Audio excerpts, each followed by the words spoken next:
having this issue. So what I'm doing here, you can see in the background, I have a motherboard chip from a guy named Moonshack. He originally built this for cycles, and I'm converting the materials over to Octane just to see how I can convert stuff over, because if you use the convert button inside of it, it doesn't work if you have multiple, like if you have math nodes connected, it doesn't work. It literally just works just the basics. So what I'm trying to figure out to do is to figure out these node workflows coming from cycles over to Octane and what nodes I need to use. One issue that I kept seeing popping up here, let me open this up. Oh, you again? Will you hit that subscribe button? The more people subscribe, the more the word gets out that Blender Octane is a thing, and we can build this community even larger. So I'm not the only guy making Blender Octane stuff. Smash that button, do it now. All right, so I'm in the cycles file. Is we have this node here that's doing a screen. It's basically what I think it is, a color mix node, but they're able to do, you can select your mode, screen, light and darken. And I was having an issue. How do I get this screen node inside of cycles, right?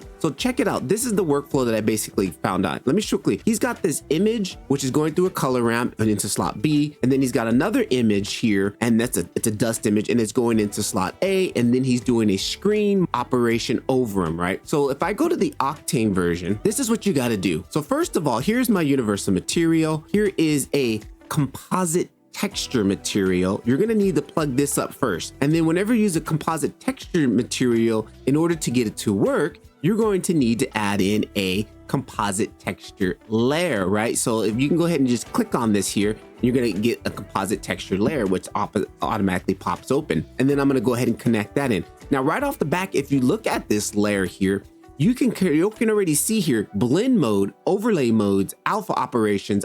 There's my modes, right? I click on this, look at all these extra nodes. We don't have just the basic stuff that we have in Blender. We have more than that they actually have in cycles, right? Look at all these different types of here. Up it is, there's my screen mode, okay? So once you have these connected, then I will go ahead and build the material up like I was going to do before. So here is my RGB image with the gradient map mixed into a mixed texture into slot 1. And then what I also do in the amount, you take the actual RGB image and you plug that into the amount. And then I come down here, I build out my second material. Here's the dust with the gradient. What I did was I plugged this into the mixed texture into the amount. And then these RGB here allows me to give color to this black and white value that I had coming out of here. So what I'm basically doing is I want to give the dust a little bit of color here on top of this, or change this. So let me quickly fire up the render and show you the results that it's doing. This is what the problem that I was trying to fix here. This right here, you can see we have these dust material. This dust material, if I solo this is the dust material that I want to put on top of the other material. Then I got this little color ramp here, which you can make some adjustments.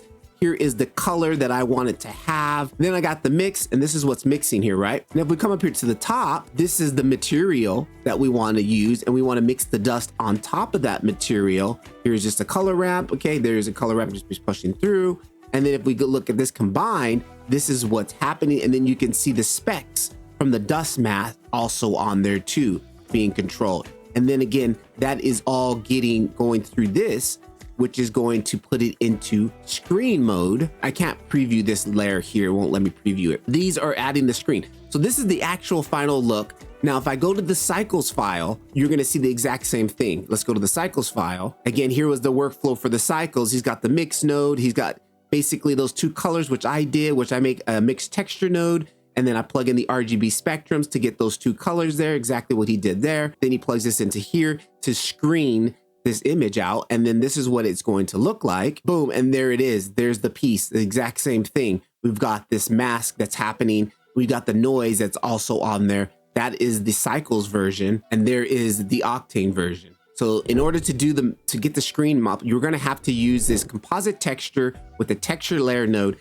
And then this allows us to have access to all these different operation modes, screen, blend, and well more than what we actually have inside of cycles. So what I'm trying to do is, again, I'm finding projects and things that I'm part of his Patreon, Moonshack, sorry. Follow him on Instagram. He's got some fantastic, his stuff looks photogenic coming out of cycles, right? So I know if he's getting photogenic looking stuff out of cycles, that what I can learn from him, I can implement into Octane and get a tad bit more closer, because Octane is a little bit more closer to photogenic than cycles is. but you know, that's the render war. So what I'm doing is, again, taking their workflow with the nodes and figuring out what nodes do I need to use to replicate exactly what he did in Cycles, what I need to do inside of Octane. And that was one issue that I kept having, was the screen operation. How was I able to do the screen operation? And that's how you do a screen operation.